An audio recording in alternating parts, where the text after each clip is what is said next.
So the moment I signed up for this class, I was very nervous. I've even dropped this class once before out of anxiety, thinking I was not capable of doing it online.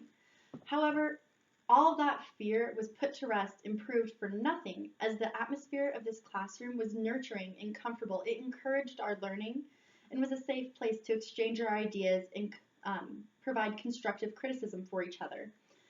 Because of this, I've learned to become a stronger speaker. While I'm still not an expert, it has provided me the opportunity to take this feedback and evaluate it and see where I can still grow and better my communications in the future for class and professional setting and in everyday life. So that's what we're going to be doing now, is reviewing my self-evaluation and seeing how it applies to my everyday life and as being a Christian.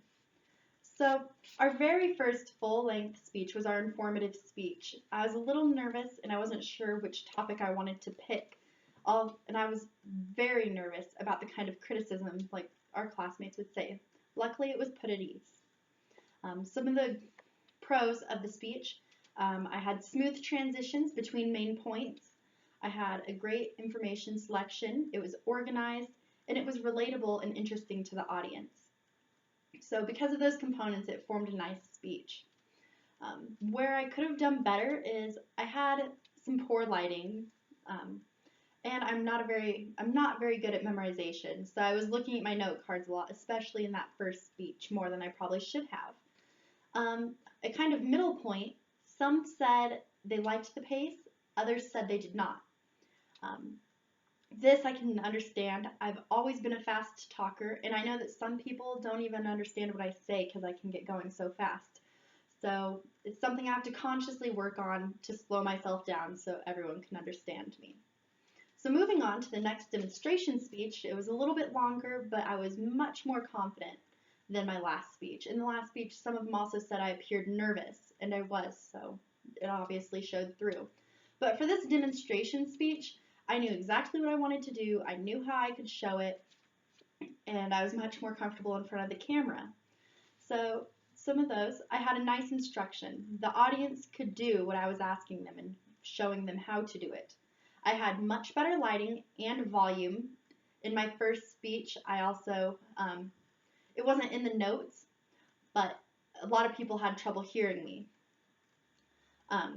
My confidence obviously boosted, as I said. I knew what I wanted to show, and I was persistent. I didn't give up. Even though I had a little bit of trouble, I just kept going and smiled.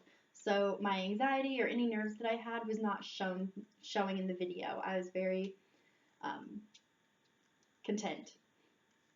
And again, I was relatable to the audience. I didn't act like I wasn't human or I'm superior. I was relatable, and they could understand and think that they could do this project and use it for many resources. The biggest thing in this speech that pretty much was the only thing pointed out to me is that I forgot oral citations. I got so caught up in everything else that I was doing, I didn't think I needed background knowledge. Well, when it's a requirement, it will ding you, and that was my own doing. So next, I really focused on including those oral citations in our persuasive speech. This also created anxiety. I'm just a very nervous person in general. Also, our longest speech yet. Obviously, some of the good pointers. I made sure I had my oral citations down. I had smooth transitions again. It seemed pretty consistent throughout the course over the evaluations. And again, I was relatable. I always try to show why it matters that you watch this video or you listen to what I'm saying. We need to have a point. A new skill that was introduced and mentioned was my facial expressions and hand gestures, that they added to the presentation as a good thing. Naturally, I talk with my hands, and I've had people tell me before that I shouldn't. I even had one instructor ask me to talk with my hands behind my back because I used to move them about so much, and they said it was distracting. Again, just like my fast talking, it's not something that I always understand that I'm doing until it's pointed out to me. What I could have worked on again was my memorization. I think that's just something that takes practice and just continually looking at everything I need to do. I know that it's hard for me to memorize. It takes me a lot of time to have something memorized and then perform it. Also, swaying. And I think this may have been pointed out in a couple of the videos. I'm not very sure. I didn't realize I was doing it or that I had even swayed, even when I reviewed the videos, until it was pointed out by other people. I think that was a nervous twitch and completely understandable. We're in a class, we're all learning, and nerves are to be expected. We're not professionals. But it gives me great feedback on what to work on, because I know I certainly do not want to be swaying in front of a classroom full of students in the future and looking like I don't know what I'm doing or they think that they're in control and have power. So taking these notes into consideration, let's go ahead and review the biblical principles that apply to life and will further influence the life application skills. Um, Four main principles popped out to me and stood out to me over this course. First was confidence. Next was trust and faith. I kind of intertwined those two together. And then knowledge and honesty. Those are the four things I think are the most important when it comes to communication. So Luke 12:11 through 12 speaks to the first two, confidence and trust. When you are brought before synagogues, rulers, and authority, do not worry about how you will defend yourselves or what you will say, for the Holy Spirit will teach you at the time what you should say. I think this just shows that we need to be confident, because no matter what, if we're walking with God, He's going to carry us through that moment. He's going to tell us what to say, and that requires a lot of trust. For me, I don't like to trust things that I don't know are for sure. I like to have my own plan, this, that, and the other, and that's not me showing trust. So that's another thing to work on. I need to have trust and confidence that it's going to be okay and it's going to work out the way it's meant to be. Because also, when we don't have confidence and we're fidgeting when we're talking, people don't want to trust you. They're wondering, why are you so twitchy? Are you lying? Do you know what you're talking about? So confidence and trust, like if you don't have confidence, it's also going to make it harder for people to trust you. My next verse speaks to knowledge and honesty. Colossians 4:6.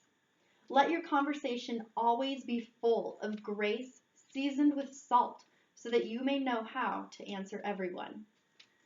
This, I really think before you speak. That's the knowledge part. Don't be reactive and just say some hot-headed comment, but just think, be mellow, even-tempered, and honest. Don't lie to make someone feel better, but just remain even-toned. If we're not trying to tear someone down, we're just trying to give a simple answer. I think some of the simplest answers will keep us honest, so we're not elaborating or lying, but we're also giving the feedback or the answers we need and the responses needed. So think about what we say. We're not trying to impress anyone with our words or put on a show. We're just trying to be honest and get the facts across. So lastly, we're going to speak about my life application skills and how I plan to apply this in my life after the class. So I think this class provided a guide for me for my future class discussions and work meetings. Again, building confidence, not being afraid to talk in front of people, those are very important in the job that I do, as I speak to kids on a regular basis, and I need to be able to handle myself in front of my coworkers to maintain my credibility. If I don't have confidence to speak in front of them and share what I know, they're not going to think that I should be there and that I can do my job properly. Also, I can incorporate it into my everyday conversation. I think this class, the outlines for our communication and the methods, it provides clarity. So we know that we're not being dishonest, we have facts to back up our speech, and we're thinking twice before we just say whatever comes to our mind, making sure that it's relevant and that it matters and it's true. So lastly, this class has also heightened my confidence when it comes to speaking in front of groups, no matter what the medium, whether it be speaking in front of people or online. Honestly, that got to me the most, thinking that I was recording a video that could be watched 20-some times over and over to critique every little thing, although that wasn't proven. And I learned that it is what it is, take pride in the work that you do, and just let the rest play it out. You can only do so much for yourself. And you can only do so much for others on how they perceive you. So needless to say, I learned a lot that you can't always control everything, being the little perfectionist that I am, and that to be confident and secure in what you know. If you have the information, don't be afraid to share it with others. So needless to say, I think that this was a class that is certainly going to impact me throughout the rest of my life and my professional career as I use these skills. Thank you very much.